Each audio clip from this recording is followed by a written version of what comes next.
billahi minasyaitonir rajim. Bismillahirrahmanirrahim. Assalamualaikum warahmatullahi wabarakatuh. Murtada Dakwah Center, sebuah pusat komuniti Islam ulung yang dinamik, mengimarahkan fungsi masjid 24 jam sebagai aset ekosistemnya. Memecahkan stereotip masjid, Murtada Dakwah Center mendominasi trend dengan mewujudkan hub gaya hidup sunnah, dilengkapi stadium isukan, taman permainan kanak-kanak dalam masjid, kapsul hotel dan juga rumah kucing. Bakal menyinar sebagai mercu tanda Kedah Darul Aman 2030. Murtada Dakwah Center, di sini kecintaan Islami bermula. Alhamdulillahirabbil alamin. Wassalatu wassalamu ala asyrafil anbiya'i wal mursalin wa ala alihi wa sahbihi ajma'in. Qala rabbi shrah li sadri wa yassir li amri wahlul 'uqdatam min lisani yafqahu qawli. Allahumma iftah 'alaina hikmataka wanshur 'alaina min khazaini rahmatika ya arhamar rahimin. Allahumma faqihna fid din wa 'allimna at-ta'wil wahdina ila siratikal mustaqim siratal ladzina an'amta 'alaihim minan nabiyyin was-siddiqin wasyuhada'i was-salihin wa hasuna ulaika rafiqa ya arhamar rahimin. Subhanaka la ilma lana illa ma 'allamtana innaka antal alimul hakim. Amin ya rabbal alamin. Apa khabar sidang penonton sekalian?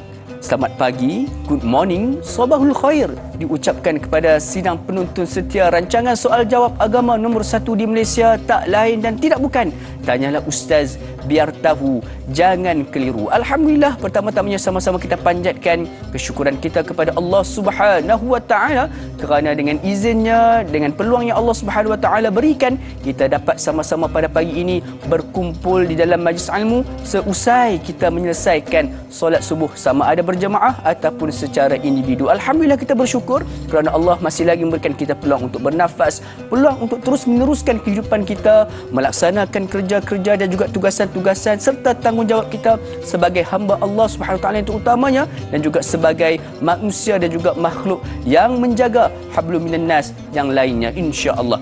Jadi semua sekalian, kita bertemu lagi untuk episod ataupun edisi 22 Disember 2022. Alhamdulillah, pada pagi ini seperti biasa, rancangan Tanyalah Ustaz, biar tahu, jangan keliru, kita membawakan topik-topik yang menarik untuk sama-sama kita pelajari, yang penting untuk kita sama-sama dalami. Agar apa? Agar kita semua tergolong di dalam golongan orang yang diberikan kepada kefahaman ilmu. Hadis Nabi SAW yang menyebut berkaitan bahawa sesungguhnya sekiranya Allah Subhanahu Wa Taala nakkan seseorang itu kebaikan, maka Allah akan fahamkan dia dengan agama. Mudah-mudahan kita tergolong dalam golongan yang disebutkan oleh Nabi SAW itu, insya-Allah.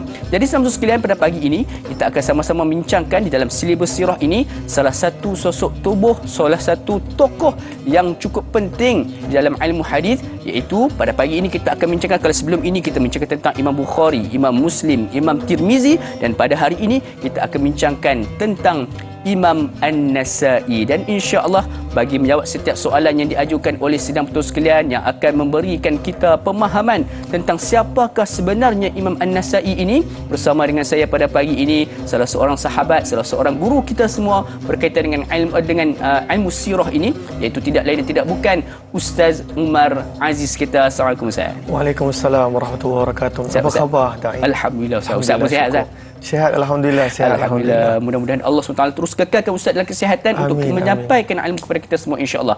Jadi sidang penonton sekalian, sahabat-sahabat sekalian, sekiranya ada sebarang soalan yang ingin diajukan kepada kami, seperti biasa boleh untuk terus berhubung dengan kami di talian 1-800-881-677 ataupun menerusi Facebook rasmi kami di Tanyalah Ustaz TV3, insya-Allah. Jadi sebagai permulaannya Ustaz, sebagai mukaddimahnya ini, saya rasa kita terus kepada soalan, kerana soalan ini cukup bertepatan dengan mukaddimah kita, iaitu daripada Puan Masrifah Nur Jama'in. Assalamualaikum. Waalaikumsalam warahmatullahi. Siapakah nama sebenar Imam An-Nasa'i, tokoh hadis yang kita bincangkan pada hari ini, dan sejak bilakah Imam Nasa'i terlibat dalam penulisan kitab-kitab hadis serta berhijrah untuk menuntut ilmu? Dan soalan keduanya, adakah nama Imam An-Nasa'i ada kaitannya dengan kota Nasa'i, iaitu salah satu kota di Khurasan? Mohon perkongsian ilmu. Terima kasih. #biar tahu, jangan keliru. Tafadhal Ustaz. Allahumma salli ala habibina Muhammad wa ala alihi wa sahbihi ajma'in. Terima kasih banyak-banyak da'i dan juga Puan Masrifah di atas soalan yang diajukan. Alhamdulillah, alhamdulillah. Hari ini kita nak menceritakan seorang tokoh yang hebat, insan yang banyak berjasa dalam menyampaikan sabdaan-sabdaan baginda Nabi sallallahu alaihi wasallam kepada setiap daripada kita. Ini adalah usaha yang bukan mudah. Dalam zaman tersebut mereka menghafal bukan sekadar matan hadis, tetapi mereka juga meneliti dan pada waktu itu mengambil berat tentang perawi-perawi hadis, sehingga hadis yang sampai kepada kita adalah hadis yang sahih maupun hadis yang hasan. Maka seperti pertanyaan Puan Masrifah tadi, siapakah Imam An-Nasa'i? Ada tak di antara sahabat-sahabat yang pernah dengar, yang sedang menonton sama ada di TV ataupun secara online, ada tak yang pernah dengar tentang Imam Nasa'i? Saya pasti kebanyakan pernah dengar. Beliau hidup sezaman dengan insan-insan hadis yang hebat seperti Imam Muhammad bin Ismail Al-Bukhari, Imam Muslim bin Hajjaj Al-Kushairi An-Naisaburi, dan banyak lagi imam-imam hadis yang hebat. Maka siapakah nama beliau? Sebelum daripada itu kita nak kenali kunyah beliau dulu. Maka orang Arab amat ambil berat tentang kunyah. Maka kunyah beliau adalah Abu Abdurrahman. Ini adalah kunyah ataupun gelaran yang ada kaitan dengan nama ayah ataupun nama anak dan sebagainya. Nama beliau adalah Imam Ahmad rahimahullahu ta'ala, dan nama penuhnya adalah Imam Ahmad bin Shu'aib bin Ali bin Sinan bin Bahar bin Dinar An-Nasa'i rahimahullahu ta'ala. Maka beliau bernama dengan Imam Ahmad, tapi jarang kita panggil dengan nama. Kita lebih terkenal beliau dengan nama An-Nasa'i. Maka pertanyaannya tentang An-Nasa'i, kenapa Imam Ahmad dipanggil dengan nama An-Nasa'i? Dan memang beliau terkenal, bahkan kitab beliau pun terkenal dengan nama An-Nasa'i. Maka An-Nasa adalah sebuah negeri ataupun sebuah perkampungan yang terletak di negeri Khurasan. Ada yang pernah dengar negeri Khurasan? Maka Khurasan adalah satu wilayah yang sangat-sangat besar pada zaman tersebut, meliputi Afghanistan, meliputi Turkmenistan dan juga beberapa negara yang ada pada zaman kita.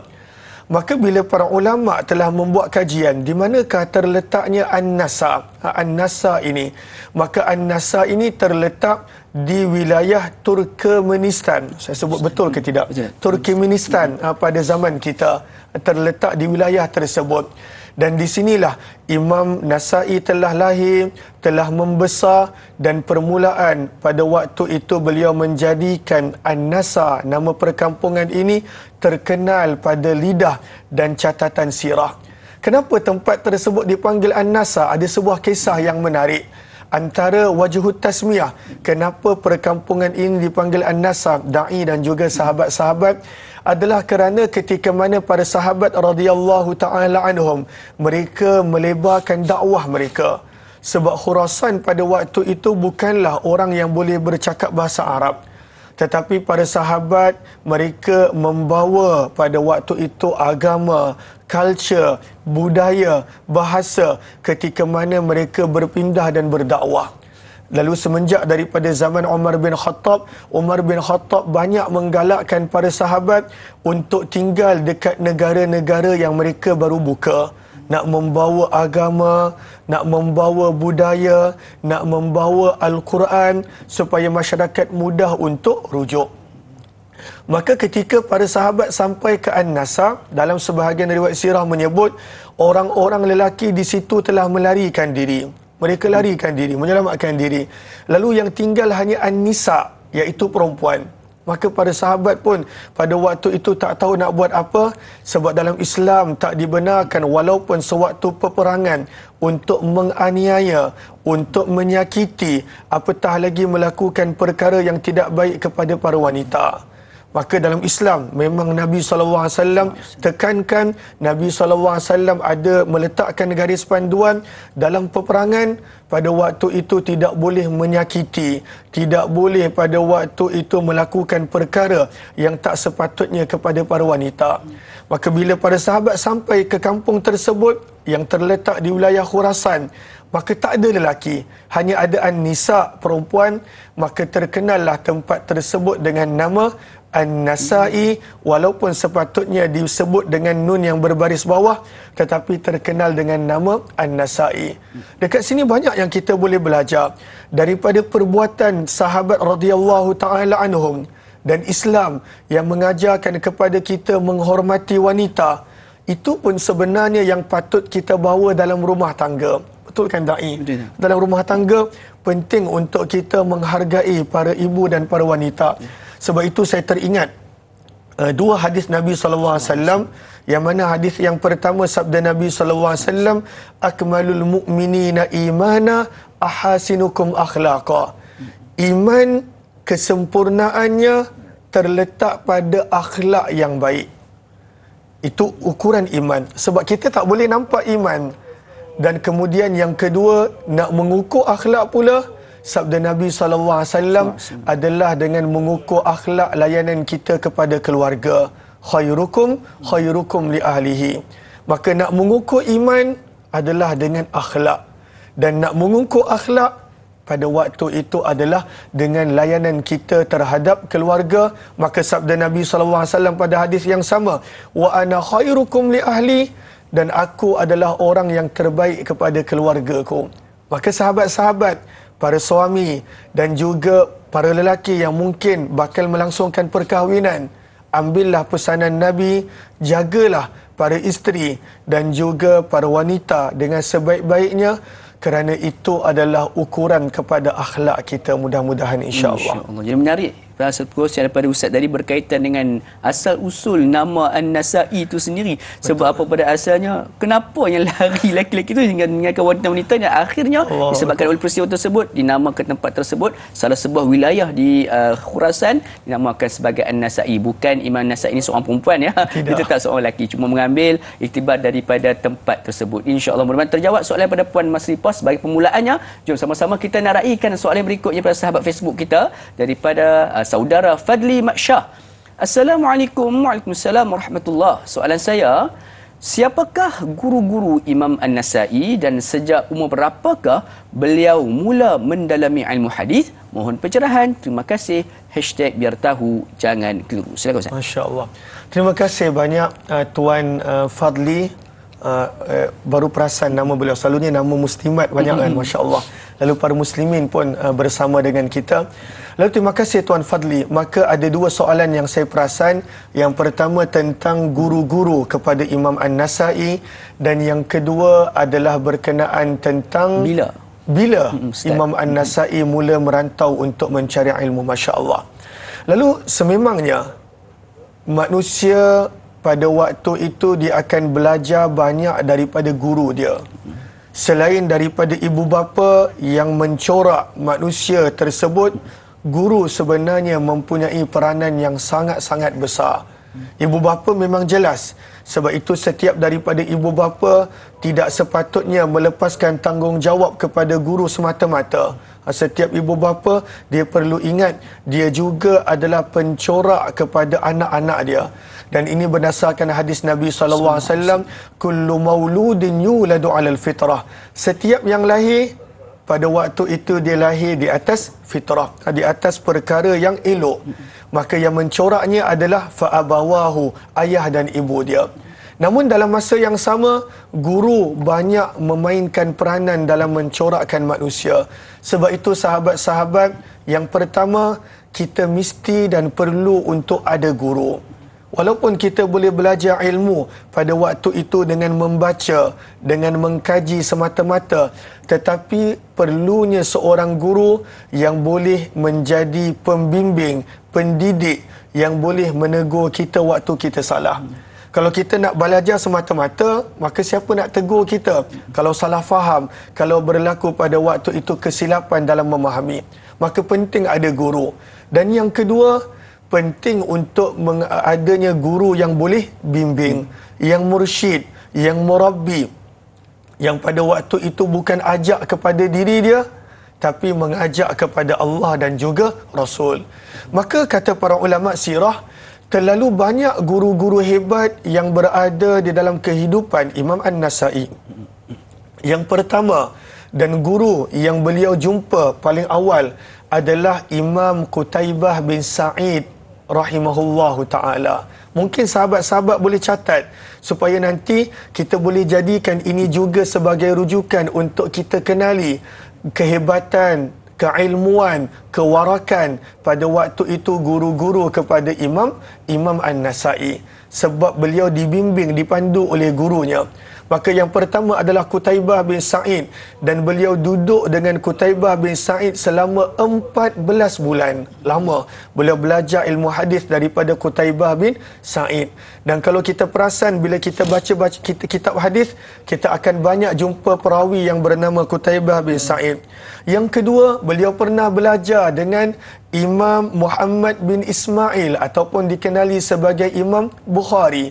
Yang ketiga, beliau pernah belajar dengan Imam Muslim bin Hajjaj ataupun kita kenali dengan Imam Muslim. Yang keempat, beliau pernah belajar dengan Abu Isa Muhammad bin Isa bin Saurah At-Tirmizi ataupun kita kenali sebagai Imam Tirmizi. Yang kelima, beliau pernah juga belajar daripada Imam Sulaiman bin Ash'ath ataupun yang kita kenali sebagai Imam Abu Daud rahimahullahu ta'ala. Dan kemudian banyak lagi guru-guru beliau yang lain, antaranya adalah Bundar ataupun nama asalnya adalah Muhammad bin Bashar rahimahumullahu ta'ala. Maka inilah guru-guru beliau yang banyak membimbing, terutamanya dalam bidang yang beliau sangat mahir, iaitu ilmu fiqh.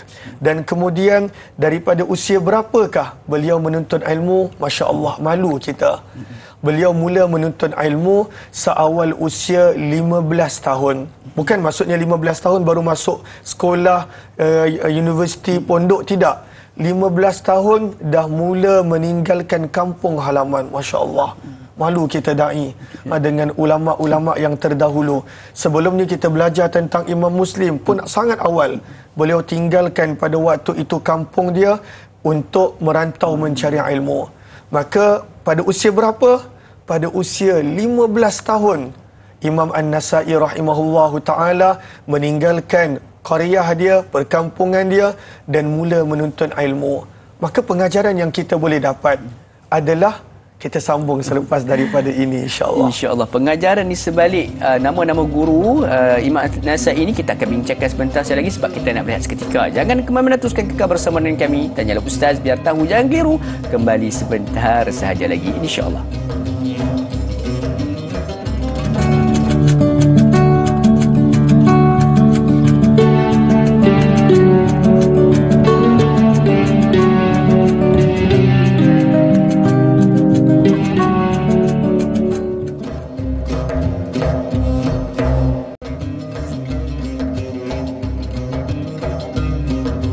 Sekalian, kembali kita bertemu pada pagi ini di dalam Taman-Taman Syurga menerusi rancangan Tanyalah Ustaz biar tahu, jangan keliru. Alhamdulillah, pada pagi ini kita direzekikan oleh Allah Subhanahu Wa Taala untuk sama-sama kita mengenali satu sosok tubuh yang cukup penting di dalam keilmuan hadis, iaitu tentang Imam An-Nasa'i. Ada sebarang soalan yang ingin diajukan seperti biasa, boleh untuk terus berhubung dengan kami di talian yang tertera di kaca televisyen anda, insya-Allah. Jadi sebelum kita berhenti berehat sebentar tadi, Ustaz ada nak berkongsikan kita tentang pengajaran berkaitan dengan guru-guru yang telah pun dituntut ilmunya daripada Imam An-Nasa'i dan juga pengajaran-pengajaran lainnya. Jadi jom kita sama-sama dengarkan daripada yang bagi Ustaz. Silakan Ustaz. Terima kasih banyak da'i. Allahumma salli ala habibina Muhammad wa ala alihi washabihi ajma'in. Terima kasih kepada para penonton dan juga yang sedang menonton di Facebook Tanyalah Ustaz TV3. Jangan lupa untuk tekan butang share, tag dan jemput rakan-rakan dan sahabat kita yang lain supaya lebih ramai yang dapat menghargai pengorbanan para ulama yang terdahulu dalam untuk mencari ilmu, terutamanya ilmu tentang sabdaan Nabi sallallahu alaihi wasallam. Maka ada pengajaran sebenarnya. Pengajaran yang pertama, apabila Imam An-Nasai pada waktu itu mempunyai banyak guru dan mempunyai guru yang hebat, adalah penting untuk setiap daripada kita memperbanyakkan guru kita, memperbanyakkan guru. Dan saya pernah kongsikan beberapa minggu yang lepas bahawa memperbanyakkan guru akan menjadikan kita lambat menyalahkan orang lain. Sebab pada waktu itu para guru tersebut akan bimbing kita, akan pandu kita. Memperbanyakkan guru akan melambatkan kita menyalahkan orang lain. Kita hidup pada zaman Masya Allah Tabarakallah, masing-masing pada waktu itu dia suka orang lain untuk ambil pandangan dia semata-mata, tanpa dia meraihkan juga pandangan orang lain yang selalunya, bahkan pada kebanyakan waktu juga adalah pandangan yang betul dan tepat. Maka itu pengajaran yang pertama. Dan yang kedua adalah kita lihat bagaimana para ulama yang terdahulu pada usia yang sangat muda telah keluar merantau untuk mencari ilmu. Maka walaupun sekarang ni kita taklah terlalu muda, Masya Allah Tabarakallah, walaupun masih sihat, tapi taklah terlalu muda, tapi patut untuk kita timbulkan semangat, keinginan, kita berkongsi kisah-kisah ini kepada anak kita mungkin. Kalau anak dah besar, cucu kita mungkin. Kalau cucu pun dah besar, cicit kita mungkin. Supaya para remaja akan ambil kisah ini sebagai panduan kehidupan.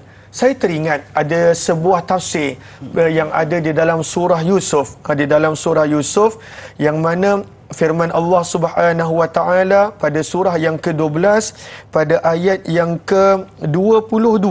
Surah Yusuf surah yang ke-12 pada ayat yang ke-22, bila Allah berfirman, walamma balagha ashuddahu atainahu hukman wa ilma wa kadzalika najzil muhsinin. Yang mana di sini ada dua perkataan. Yang pertama, walamma balagha ashuddahu, dan yang kedua adalah perkataan hukman wa ilma. Maka dalam sebahagian tafsir pada waktu itu menyebut Allah meng-highlightkan usia remaja Nabi Yusuf yang beliau lalui dengan penuh cabaran, penuh dugaan. Dan Allah sebut juga tentang hikmah dan ilmu pada ayat yang sama. Dan Allah sebut pada hujung ayat, begitulah cara kami membalas orang-orang yang melakukan kebaikan. Wa kadzalika najzil muhsinin. Maka di sini dalam sebuah tafsir menyebut, barang siapa yang menghabiskan usia muda dan remajanya untuk menggembirakan Allah, Allah akan kurniakan kepadanya ilmu dan hikmah. Dan ini adalah perkara yang penting untuk kita ambil berat. Allah sangat menghargai pengorbanan seseorang daripada usia muda dia. Sebab itu antara 7 golongan yang akan berada di bawah naungan arsy Allah, siapakah mereka? Salah satu daripada 7 golongan, wasyabun nasya'a fi ibadatillah, pemuda dan remaja yang boleh habiskan usia mudanya menggembirakan Allah, mencari keredaan Allah. Usia muda sangat penting.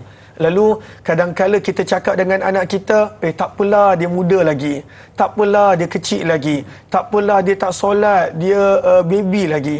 Kadang-kala baby tu sampai usia 20, tak apalah dia besar, kecil, baby besar. Tapi sebenarnya kita nak mendidik adalah daripada muda. Sebab mudalah pada waktu itu mudah untuk dilenturkan, mudah untuk ditegur, diberi nasihat.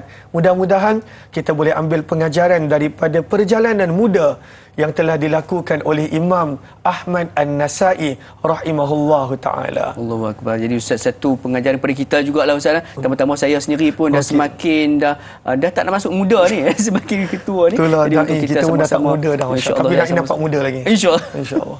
Jadi sama-sama kita memperbaiki diri diri kita untuk terus menuntut ilmu. Apatah lagi kita insya-Allah sekarang mungkin kita dah masuk ke fasa tua. Nanti kat syurga kita akan kembali muda. Ingat tu insya-Allah. Jadi sedang betul sekalian, mudah-mudahan terjawab soalan tersebut dan juga kita nak beralih dengan soalan berikutnya insya-Allah daripada rakan Facebook kita Puan Nur Dahlia Biru. Assalamualaikum. Waalaikumsalam warahmatullahi. Bagaimana Imam Nasa'i dapat meriwayatkan hadis-hadis daripada ulama-ulama besar sehingga dapat menghafal, mengumpul dan menulisnya, malah memperolehi darjat yang tinggi dalam disiplin ilmu? Dan soalan keduanya, keistimewaan Imam Nasa'i, adakah beliau mempunyai hafalan dan kefahaman yang jarang dimiliki oleh orang-orang sezamannya? Bagaimanakah ketelitian yang sangat mendalam Imam Nasa'i dalam menulis kitab-kitab hadisnya? Mohon perkongsian ilmu. Terima kasih. #biar tahu jangan keliru. Silakan Ustaz. Masya Allah. Allahumma salli ala habibina Muhammad wa ala alihi wa sahbihi ajma'in. Terima kasih Puan Nur Dahlia di atas pertanyaan. Maka pertanyaan yang pertama adalah berkenaan tentang bagaimana Imam Nasa'i boleh belajar, boleh menghafal, boleh menulis, dan pada waktu itu dalam waktu yang singkat. Tapi taklah singkat, beliau wafat pada usia 88 tahun. Maka saya suka kembali kepada Al-Quran. Maka Al-Quran banyak menyebut tentang masa, terutamanya dalam surah Al-Asr, surah yang mana sangat diambil berat oleh imam kita Muhammad bin Idris Asy-Syafi'i, suratul Asr. Maka ringkasan yang kita boleh ambil daripada suratul Asr adalah orang yang menggunakan masanya sebaik-baiknya, maka Allah akan letakkan keberkatan pada masa. Sebab hakikatnya masa pun adalah makhluk. Masa adalah makhluk.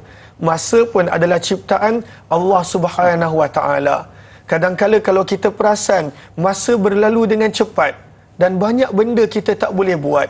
Namun ada sebahagian orang mempunyai masa yang sama, tetapi pelbagai perkara dan urusan yang boleh diselesaikan. Itu dipanggil ketepatan masa. Kalau kita pernah dengar seorang lagi ulama hadis yang hebat daripada mazhab Asy-Syafi'i, Imam Yahya bin Sharaf An-Nawawi, itu lagi dahsyat. Beliau meninggal pada usia yang sangat muda, tetapi tak boleh nak faham bagaimana beliau boleh mempunyai masa menulis pelbagai kitab yang sangat tebal dan sangat bernilai serta luar biasa. Beliau menulis Riyadhus Salihin. Beliau menulis pada waktu itu sebahagian besar daripada Syarah Muhadzab Al-Majmu'. Beliau menulis kitab fiqh yang sangat luar biasa, Minhajut Talibin. Beliau menulis kitab yang hebat, Bustanul Arifin. Banyak karya-karya. Bila dapat masa? Padahal nak menuntut ilmu lagi, nak bermusafir lagi, nak mencari guru lagi. Jawapannya terletak pada keberkatan masa.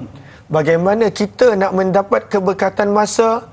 Hendaklah kita menggunakan masa yang sedia ada dengan sebaik-baiknya. Sahabat-sahabat catat, supaya pada waktu itu boleh menjadi peringatan. Yang ini saya dapat daripada guru saya ketika mana belajar di Afrika Selatan, yang mana apabila seseorang itu menggunakan masa yang dia sedia ada sebaik-baiknya, Allah akan kurniakan kepadanya keberkatan masa. Sebab hakikatnya bila kita sebut tentang masa dan manusia, Allah sebut wal asri, demi masa, innal insana lafi khusr, sesungguhnya manusia di dalam kerugian. Kenapa bila Allah bersumpah dengan masa, Allah sebut tentang kerugian? Sebab sebenarnya kita tidak menghargai nilai masa yang sebenar-benarnya. Kita tak menghargai. Sebab itu Islam mengajar kepada kita bukan sekadar tinggalkan maksiat dan dosa. Islam mendidik kita untuk meninggalkan perkara yang sia-sia. Itu didikan Islam. Perkara yang sia-sia, tinggalkan. Sebab itu sabda Nabi SAW, di antara keindahan Islam seseorang itu adalah bagaimana dia boleh meninggalkan perkara yang sia-sia. Min husni islamil mar'i tarkuhu ma la ya'ni. Maka jawapan kepada pertanyaan Puan Nur Dahlia, bagaimana Imam Nasa'i mampu melakukannya adalah kerana keberkatan masa yang Allah kurniakan. Dan sebab itu kita nampak beliau sangat bersungguh mencari ilmu. Bayangkan untuk budak yang berusia 15 tahun, bukan mak bapak diikut. Bukan zaman kita mak bapak hantar sampai pintu bilik, sampai pintu asrama, call setiap hari. Zaman dulu tak ada kemudahan seperti itu. Maka orang-orang dulu dia akan merantau dengan menumpang kafilah-kafilah, rombongan-rombongan. Yang mana kadangkala ada orang yang menumpang rombongan kena jadi hamba, kena jual, dikhianati. Macam yang berlaku kepada sahabat Nabi Salman Al-Farisi, berlaku kepada banyak yang lain. Tapi mereka pasrah, bertawakal dan berserah kepada Allah. Mereka hantar anak-anak mereka untuk mencari ilmu bukan dekat tempat yang dekat. Pada usia 15 tahun, nanti kita akan lihat seluruh Khurasan beliau pergi, Hijaz, Iraq dan banyak lagi tempat yang lain. Yang kedua, pengajaran dia adalah kesungguhan dalam nak mencari ilmu. Orang yang bersungguh nak mencari sesuatu, kalaulah contoh nak mencari pekerjaan, kita nampak dia sanggup bekerja walaupun tak balik ke negara dia 10 tahun, 20 tahun kerana bersungguh-sungguh nak mencari pekerjaan. Begitulah ulama dahulu bersungguh-sungguh nak mencari hadis yang sahih tentang sabdaan Nabi sallallahu alaihi wasallam. Maka inilah pengorbanan ulama yang terdahulu yang perlu untuk kita hargai, mudah-mudahan insya-Allah. Insya-Allah. Ada satu lagi soalan, tapi sebelum tu yang soalan kedua pada Puan Nur Dahlia Biru kita, tapi kita nak sebentar, kita tengok sebentar insya-Allah. Nak tahu jawapannya, kita kembali sebentar saja lagi. Tanyalah ustaz biar tahu, jangan keliru insya-Allah.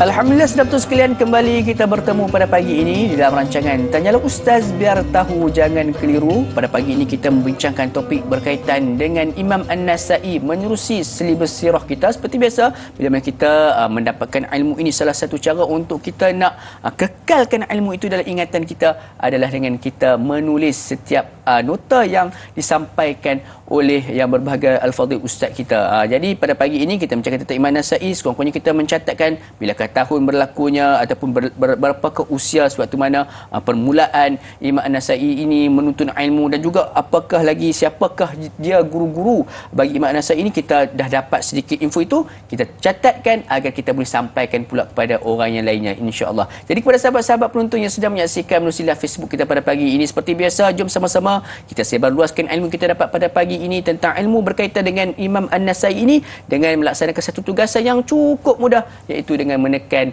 butang kongsi. Ayo sama-sama kita luaskan ilmu ini, dan juga dalam masa yang sama kita menjana saham pahala untuk akhirat kita kelak insya-Allah. Jadi sebelum kita berhenti berehat sebentar tadi, kita menerima dua soalan daripada Puan Nur Dahlia Biru kita. Soalan pertama alhamdulillah sudah pun terjawab, dan kita nak beralih kepada soalan yang keduanya berkaitan dengan keistimewaan Imam An-Nasa'i berbanding dengan tokoh-tokoh yang lain yang sezaman dengannya. Jom sama-sama kita mendengar pencerahan daripada yang berbahagia Al-Fadhil Ustaz Umar Aziz kita. Silakan Ustaz. Allahumma salli ala habibina Muhammad wa ala alihi washabihi ajmain. Terima kasih banyak-banyak dai yang mengingatkan saya terlepas pandang tadi. Lalu betul seperti mana yang dai sebutkan, pentingnya untuk kita menulis. Sebelum saya jawab kepada soalan tadi, maka ada satu pepatah Arab yang selalu saya ingat, iaitu pepatah Arab ada menyebut al-ilmu saydun. Ilmu ini umpama binatang buas, binatang yang diburu. Kan kalau kita nak tangkap binatang yang diburu, susah. Binatang yang liar, susah. Sama juga ilmu, susah untuk kita ingat. Dengar, lupa. Dengar, lupa. Kecualilah ada orang yang seperti Imam Asy-Syafi'i, dengar, boleh terus ingat. Itu adalah kelebihan dan kekurniaan Allah.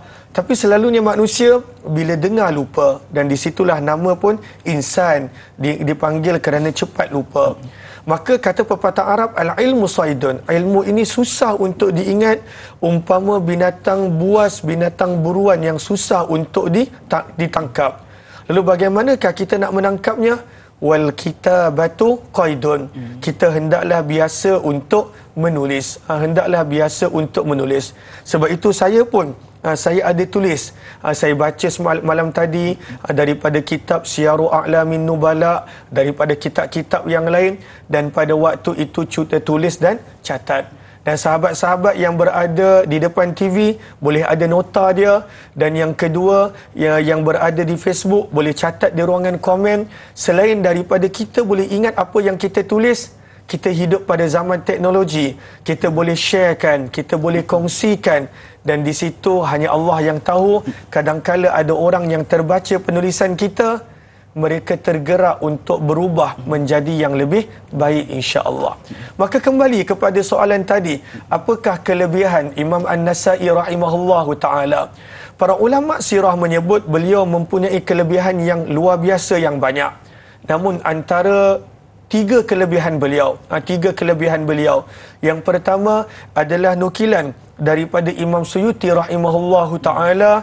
Imam Suyuti ada mensyarahkan kitab sahih kitab sunan Imam An-Nasa'i. Maka kata Imam Suyuti, daripada pengamatan beliau, maka Sunan Nasa'i adalah berada pada kedudukan yang ketiga berkenaan tentang hadis-hadis sahih selepas daripada Sahih Bukhari dan juga Sahih Muslim.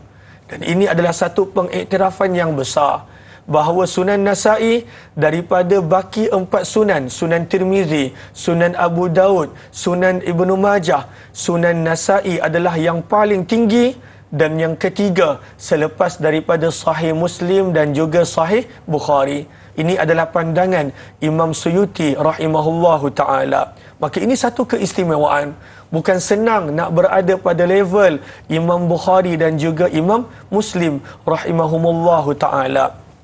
Yang kedua, di antara keistimewaan Imam An-Nasa'i rahimahullahu ta'ala, beliau adalah seorang yang menulis kitab sunannya sebanyak 2 kali. 2 kali. Maka beliau tulis yang pertama sunan beliau, maka dikenali sebagai Sunan Al-Kubra yang besar. Dan di situ ada lebih banyak hadis. Maka pernah, nanti kita akan kongsikan kisahnya insya-Allah. Pernah pada waktu itu ada seorang penguasa di tempat di mana dia tinggal. Kata penguasa tersebut, apa yang ada dalam kitab ini? Dia kata hadis. Hadis apa? Maka dia kata ada hadis hasan, ada hadis sahih. Maka penguasa tersebut memberikan pandangan, mengapa engkau tidak mengumpulkan hadis yang sahih sahaja? Maka dia tapis lagi sekali daripada Sunan Al-Kubra tadi menjadi Sunan As-Sughra, yang lebih kecil, dan dikenali juga dengan nama Al-Mujtaba. Maka antara keistimewaan Imam Nasa'i, beliau pernah menulis kitab yang sama 2 kali.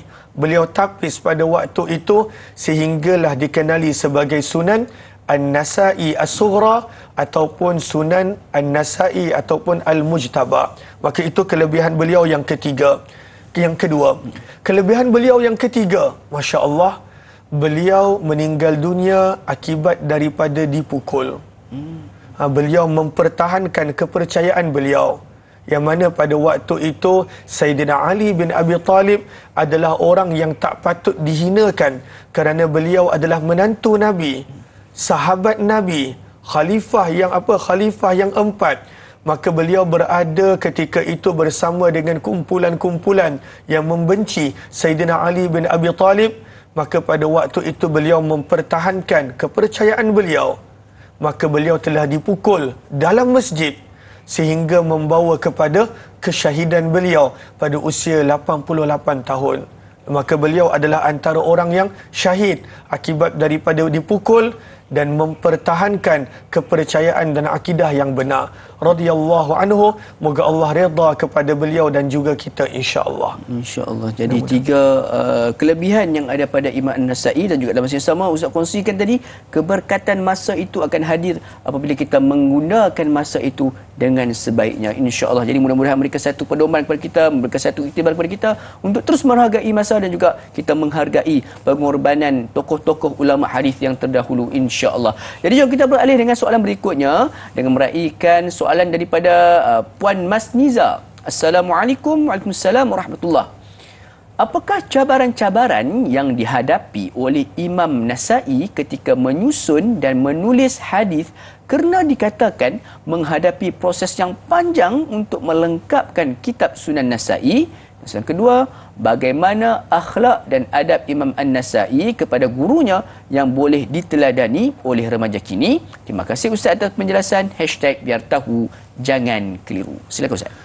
Allahumma salli ala habibina Muhammad wa ala alihi washabihi ajma'in. Terima kasih banyak-banyak Puan Mas Niza di atas pertanyaan yang sangat baik. Bahkan semua soalan-soalan yang baik, masya-Allah, daripada kakak-kakak, abang-abang, hadirin hadirat semua. Maka soalan yang pertama berkenaan tentang cabaran penulisan. Cabaran zaman kita dengan kemudahan yang ada pun kita ada cabaran nak menulis.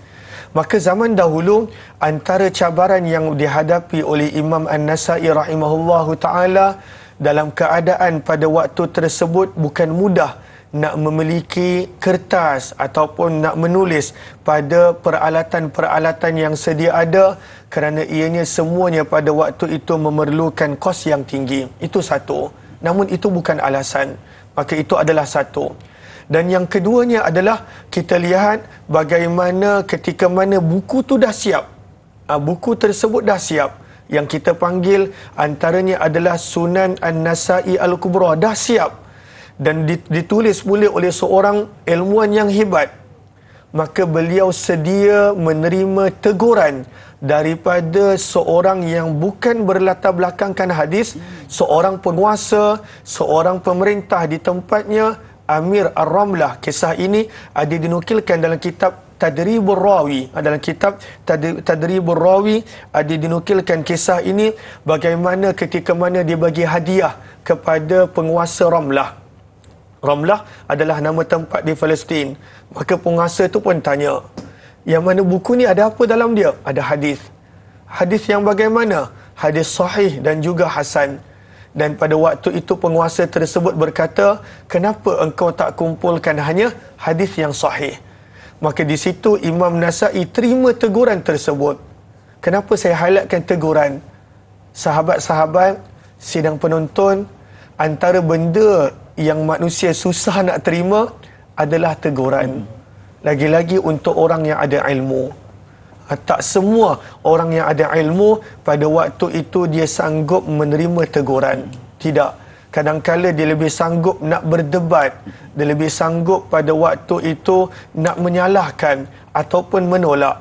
Tapi bayangkan orang sehebat Imam Nasa'i, dalam keadaan dia telah masukkan puluhan ribu hadis dalam Sunan An-Nasa'i Al-Kubra, hampir 10,000. Dan kemudian bila diberikan hadiah, dahlah diberikan hadiah. Dan pada waktu itu dia sanggup untuk memperbaiki penulisan dia. Ini antara cabaran yang dihadapi oleh Imam An-Nasa'i rahimahumullahu ta'ala. InsyaAllah. Jadi itulah dia dikatakan sebagai kita perlu bersedia untuk menerima teguran. Salah satu iktibar kita boleh dapat daripada penceritaan Al-Fadhil Ustaz seperti tadi, insyaAllah. Jadi sidang penonton sekalian, Ustaz, banyak lagi kita nak kupas ni dan juga kita nak jawab soalan pada sahabat-sahabat kita. Namun sebelum itu kita nak berhenti berjeda sebentar. Jangan kemana-mana, teruskan kekal bersama dengan kami. Tanya Ustaz biar tahu, jangan keliru, kembali sebentar sahaja lagi, insyaAllah.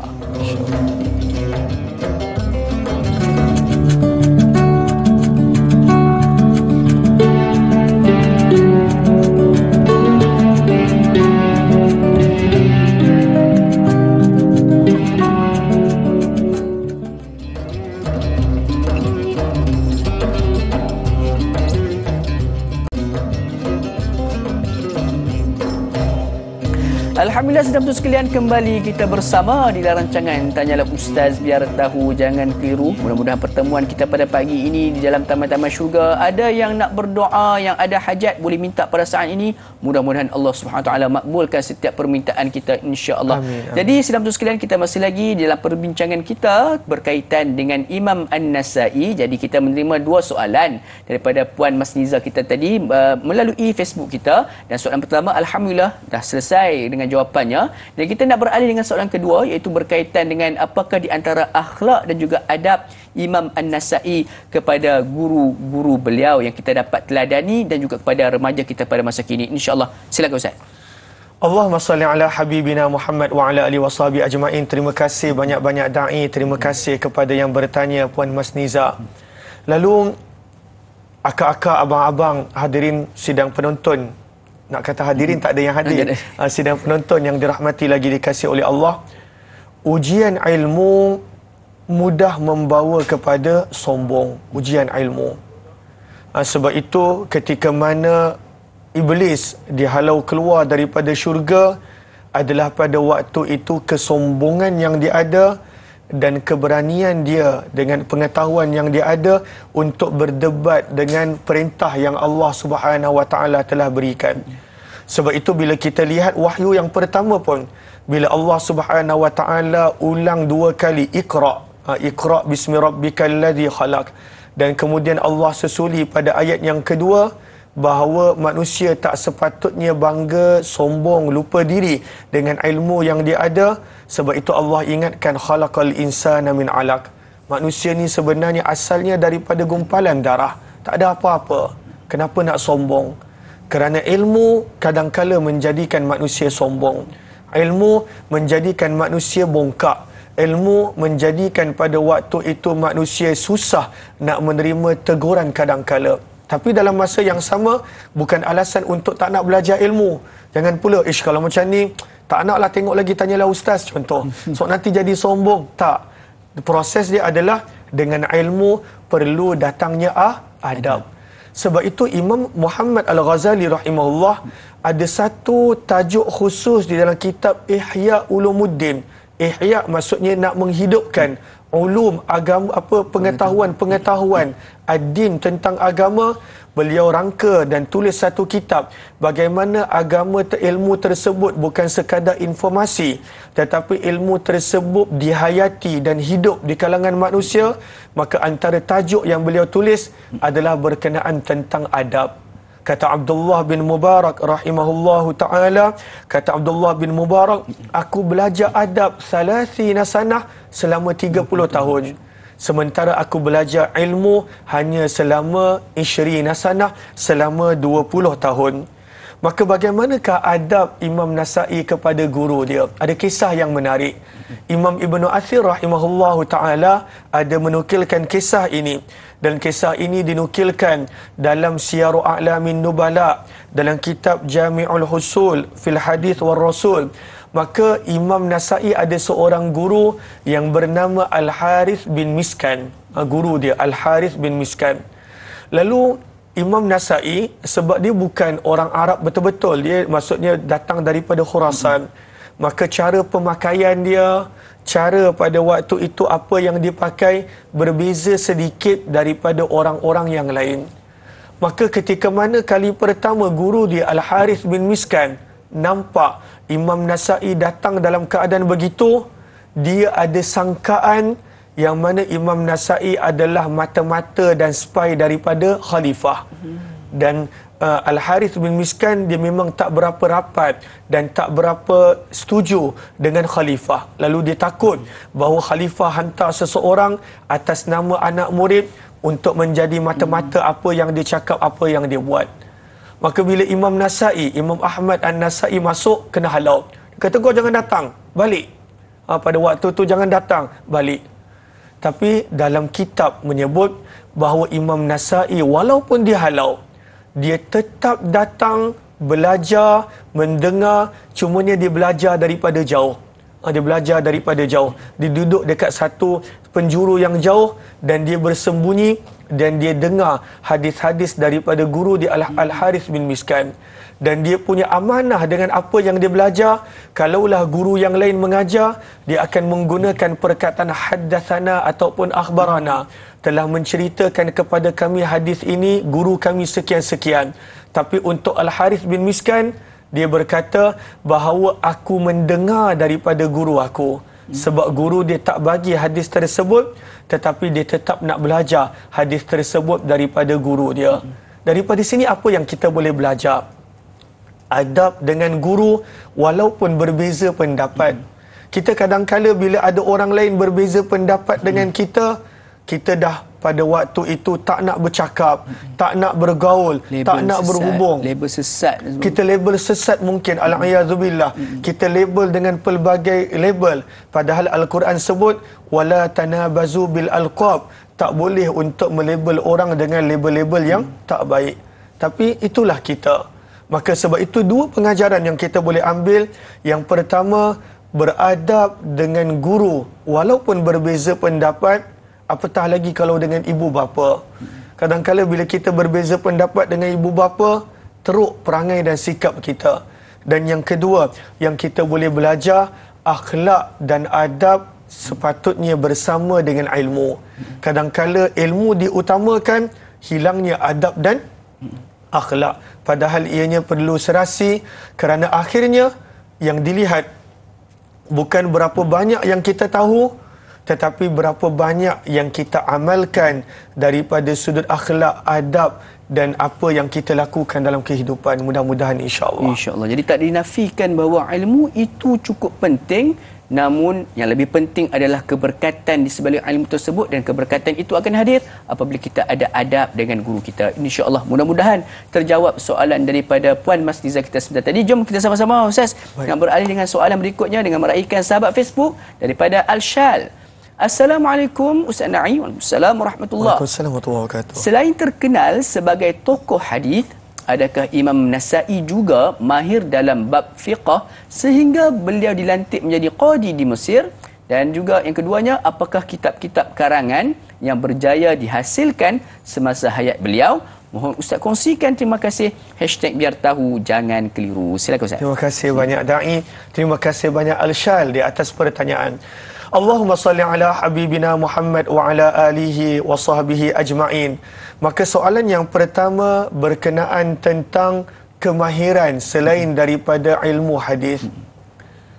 Zaman kita, kebanyakan orang dia hanya mahir pada satu bidang. Tetapi pada zaman yang terdahulu, kebanyakan para ulama mereka mahir dalam pelbagai bidang. Kerana mereka habiskan masa mereka untuk belajar dan mengambil ilmu daripada sebanyak mungkin para ulama dan ilmuwan. Maka adakah Imam Nasa'i mahir dalam fiqh? Jawapannya ya. Dan kebanyakan para ulama hadis yang kita baca kitab mereka, Imam Bukhari, Imam Muslim, bahkan yang paling terkemuka Imam Tirmizi serta Imam Nasa'i, Imam Abu Dawud, maka mereka susun kitab hadis mereka berdasarkan kadangkala dan kebanyakan waktu pada tajuk-tajuk fiqh. Sebab ulama hadis, kita nak faham dia punya kehebatan ilmu pada penyusunan dia tentang tajuk-tajuk.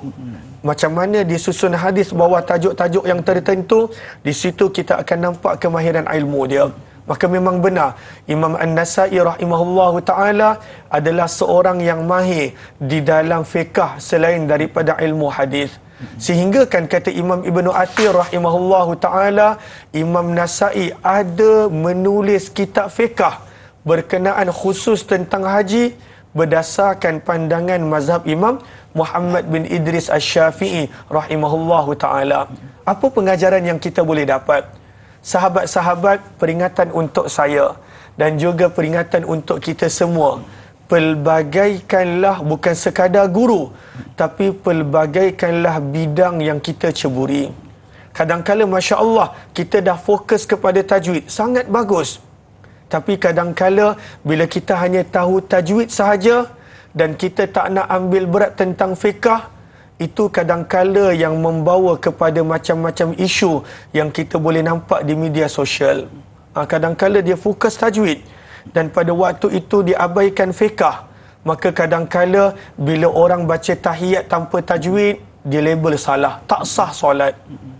Ketika mana baca doa iftitah tanpa tajwid, maka label tak sah solat. Padahal kalau kita tengok Al-Quran sendiri, yang diperintahkan untuk baca dengan tajwid hanya Al-Quran.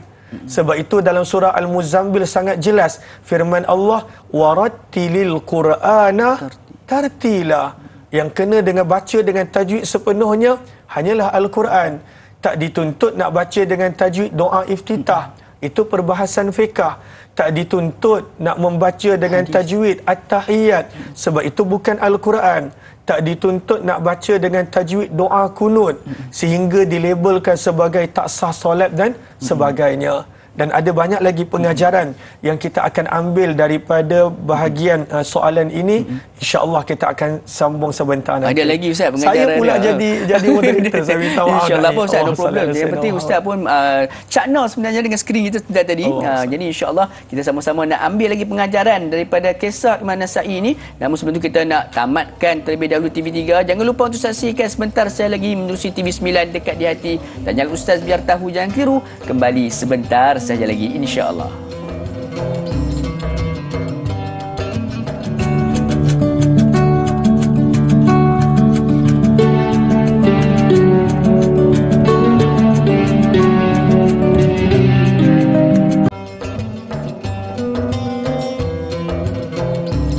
Alhamdulillah, saudara-saudara sekalian, kembali kita bertemu pada pagi ini dalam rancangan Tanyalah Ustaz Biar Tahu Jangan Keliru. Pada pagi ini kita direzekikan oleh Allah SWT untuk mengenali salah seorang tokoh ilmuwan hadis, iaitu Imam An-Nasa'i. Kalau sebelum ni kita sudah pun memahami dan juga mengenali tentang Imam Bukhari, Imam Muslim dan juga Imam Tirmizi. Pada hari ini kita membawakan tentang Imam An-Nasa'i. Mudah-mudahan setiap perkongsian yang disampaikan oleh Al-Fadil Ustaz Umar Aziz kita sudah tadi berkaitan dengan Imam An-Nasa'i menjadi pedoman dan juga pengajaran dalam kehidupan kita, insya-Allah. Ada sebarang soalan yang ingin diajukan kepada kami, boleh untuk terus berhubung dengan kami di talian 1800881677 ataupun menerusi Facebook rasmi kami di Tanyalah Ustaz TV3, insya-Allah. Jadi sebelum mana kita berhenti berehat sebentar tadi, kita menerima dua soalan daripada saudari Al-Shal kita. Jadi alhamdulillah soalan yang pertama sudah pun terjawab, dan kita nak beralih pula dengan soalan yang kedua, iaitu berkaitan dengan apakah di antara kitab-kitab yang dikarang oleh Imam An-Nasa'i sepanjang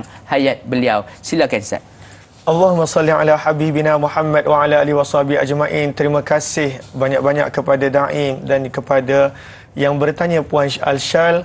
Dalam masa yang sama, minta sahabat-sahabat yang masih menonton di TV untuk ajak yang lain untuk sama-sama membuka TV9 pada waktu ini, dan juga jika menonton di Facebook Tanyalah Ustaz TV3 untuk bantu share, kongsi dan juga sebarluaskan ilmu dan kebaikan, insya-Allah.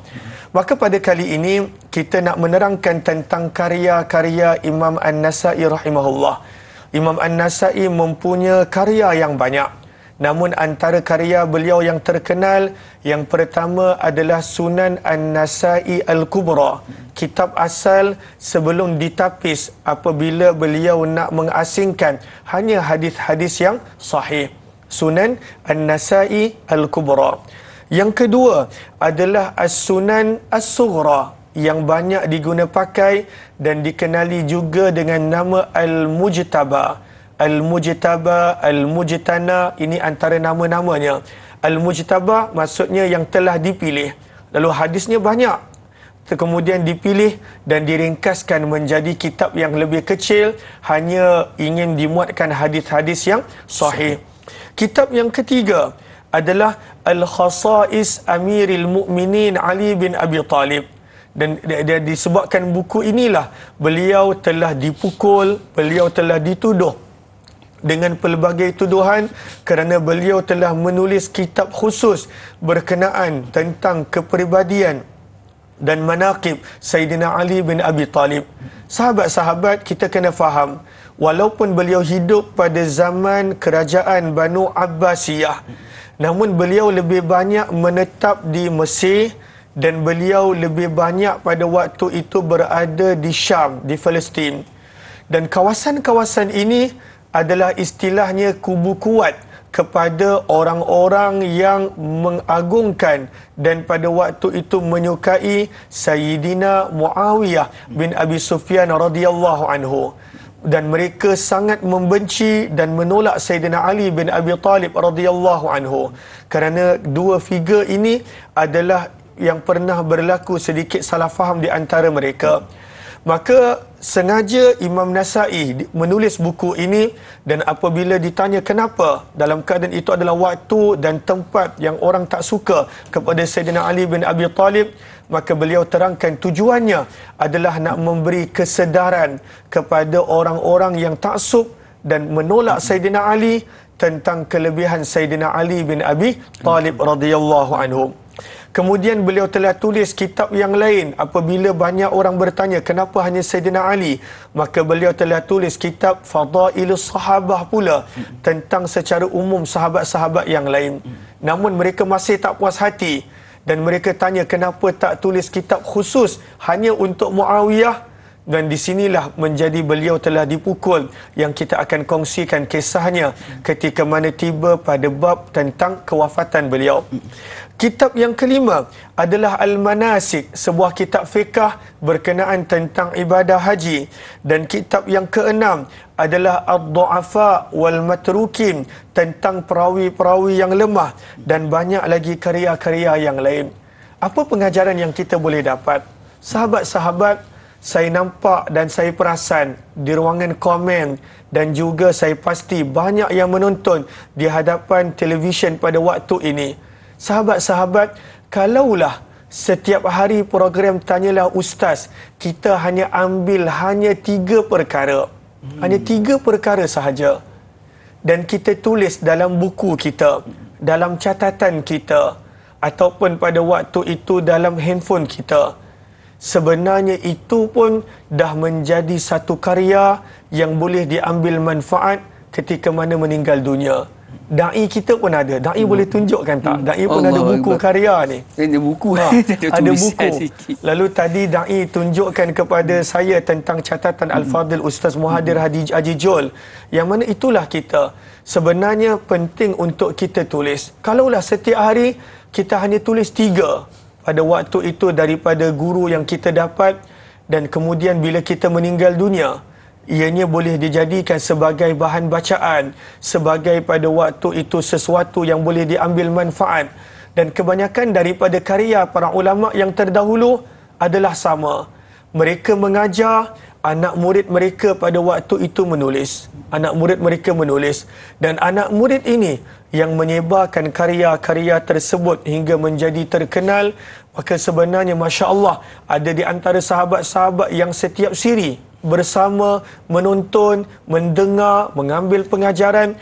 Tapi kalaulah kita boleh tulis, kita boleh ambil manfaat. Dan sebenarnya bila kita meninggal dunia, nanti bila anak kita, cucu kita, pasangan kita tengok apakah yang kita tinggalkan, jumpa nota kita, mereka baca, mudah-mudahan itu menjadi manfaat untuk kita, kerana antara pahala yang berterusan untuk dapat walaupun selepas kematian, sabda Nabi SAW, ilmun yuntafa'u bih, ilmu yang berterusan diambil manfaat walaupun selepas kematian dia. Maka para ulama yang terdahulu ada karya yang mereka tulis, ada karya yang anak murid mereka catat, dan pada waktu itu mereka sebarkan. Wallahu alam. Terima kasih untuk pertanyaan yang sangat baik ini. Insya-Allah. Jadi Ustaz kongsikan kepada kita 5 kitab karya daripada Imam An-Nasai, dan juga semua karya-karya tersebut bukan karya yang biasa-biasa, semuanya adalah luar biasa. Dan juga yang paling penting tu tentang manasik haji pun ada. Betul, ada manasik haji, Masya Jadi Allah. kita banyak juga mengambil iktibar, juga pengajaran, juga kita mengambil manfaat sebenarnya daripada tokoh iman kita iaitu Imam An-Nasai pada hari ini, insya-Allah. Jadi jom kita beralih dengan soalan berikutnya Ustaz. Boleh sebut tentang haji tadi Da'i, mungkin Da'i boleh doakan. Saya pasti banyak yang teringin nak pergi haji dan belum pada waktu tu dapat panggilan. tapi usia sudah meningkat, mungkin dai boleh doakan. Allahu akbar. Kita sama-sama doakan Ustaz. Insya-Allah. Dan juga tambah kita doa sendiri pun lagi lebih baik. Sebab apa, kita bila berada dalam masa ilmu ini, insya-Allah salah satu masa yang terbaik untuk kita berdoa dan juga mudah untuk mendapat mustajab doa kita di sisi Allah SWT, insya-Allah. Jadi jom kita beralih Ustaz dengan soalan berikutnya dengan meraihkan soalan daripada Ibu Rahimah Saud kita. Assalamualaikum. Waalaikumsalam warahmatullahi. Adakah kehebatan Imam Nasa'i mengajar hadis mempengaruhi kehidupan murid-muridnya, dan siapakah murid-murid beliau yang hebat menjadi tokoh-tokoh penyampai hadis? Terima kasih Ustaz Da'i. Cak hashtag biar tahu jangan keliru. Silakan Ustaz. Masya-Allah, tu nama Da'i ya. Nama mesra. Masya-Allah. Okey, terima kasih banyak Da'i dan juga terima kasih banyak Puan Rahimah Saud. Allahumma salli ala habibina Muhammad wa ala alihi washabi ajma'in. Lalu sahabat-sahabat yang saya kasihi, manusia diciptakan lemah. Firman Allah dalam surah An-Nisa, khuliqal insanu dha'ifa. Manusia diciptakan lemah. Dan lemahnya manusia cepat mengambil kesan daripada suasana, daripada manusia yang berada di sekelilingnya, daripada keadaan-keadaan yang dia berada. Sebab itu kadang-kala kalau kita perasan, bila kita berada bersama dengan orang yang energi dia lemah, contohnya dia tengah sedih, dia tengah patah hati, kita pun kadang-kala turut jadi sedih. Kadang-kala tadi datang ceria, tapi bila duduk dalam suasana macam tu, kita pun sedih. Kita kalau nampak tengah sedih ni, tengah down, tengah stres, tapi tiba-tiba nampak ada orang tengah gembira, ada orang tengah gelak ketawa, tengah ceria, senyuman manusia, kita pun jadi bahagia. Sebab itu Nabi sebut antara sedekah dan antara amalan yang jangan dianggap kecil dan ringan, walau antalqa akhaka biwajhin taliq, gembira dan tunjukkan senyuman pada orang lain. Orang lain pun boleh jadi bahagia. Maka betul, setiap manusia dia mudah mengambil kesan daripada suasana, persekitaran dan manusia yang lain. Dan sebab itulah Nabi SAW bersabda dalam hadis riwayat Abu Musa Al-Ash'ari radhiyallahu taala anhu, sabda Nabi SAW, mathalul jalisis salih, perumpamaan sahabat yang baik dan teman yang tak baik untuk mudah faham adalah seperti mana kesan yang kita boleh dapat daripada orang yang menjual minyak wangi dan orang yang menghabiskan masanya dengan api. Maka sabda Nabi SAW, kalau kita duduk dengan orang yang menjual minyak wangi, kalaulah kita tak beli, mungkin dia bagi hadiah kepada kita. Kalau dia tak bagi hadiah kepada kita, paling kurang badan kita berbau wangi. Ada kesan daripada suasana dan keadaan. Sebaliknya sabda Nabi SAW, kalaulah duduk dengan nafihil kir, orang yang bergelumang dengan api, maka kalaulah baju kita tak terbakar, maka pada waktu itu badan kita akan berbau-bau yang tak enak. Mudah-mudahan insya-Allah. Jadi Ustaz, tentang nama-nama antara anak murid Imam Nasa'i itu, kita nak tangguh sebentar. Sebab apa, kita nak berhenti berehat seketika. Jangan pun teruskan kekal bersama dengan kami. Dan tanya Ustaz biar tahu, jangan keliru, kembali sebentar sahaja lagi. InsyaAllah.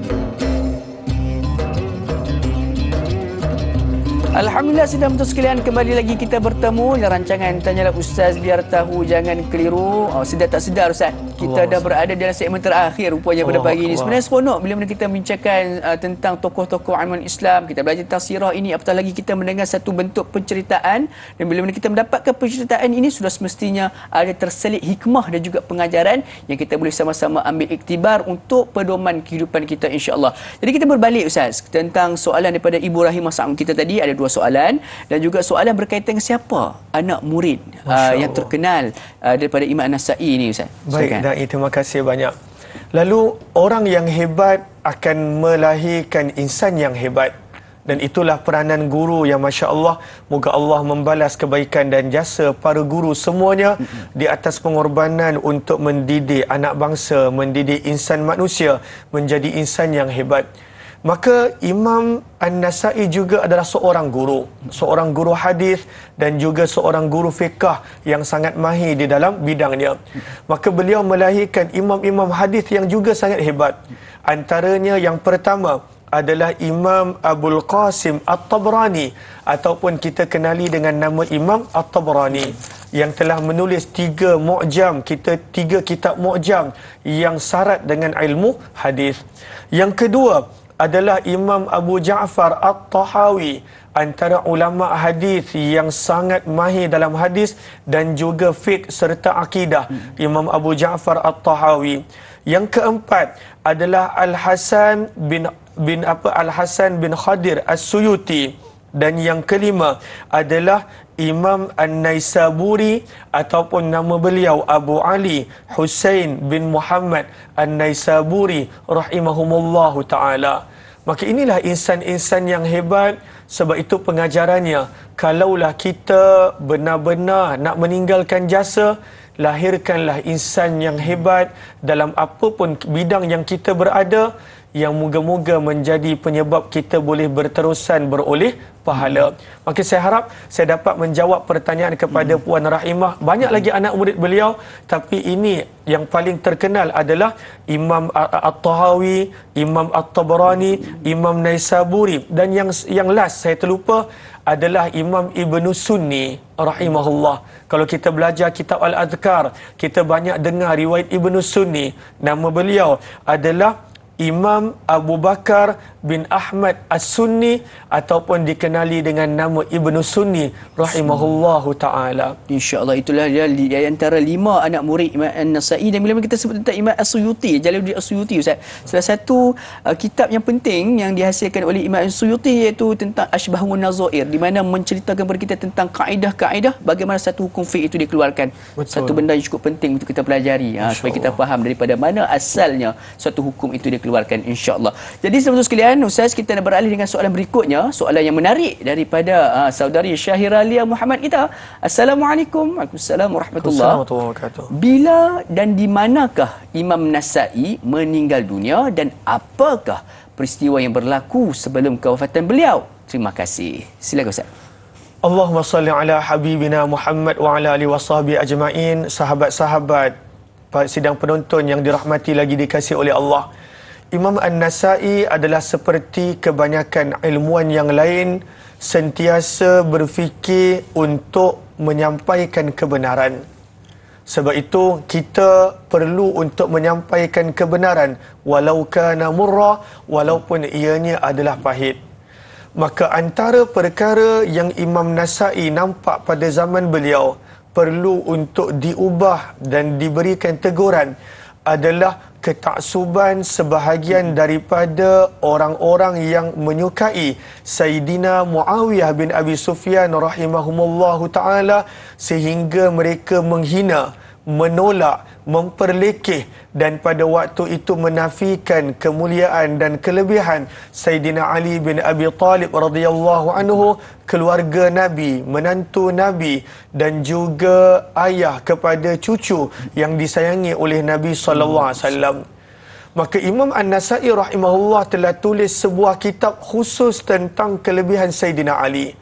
Maka bila ada figura yang hebat seperti Imam Ahmad An-Nasa'i yang menulis sesuatu, maka mereka mula mempertikaikan kenapa tidak menulis tentang Muawiyah bin Abi Sufyan radhiyallahu ta'ala anhu.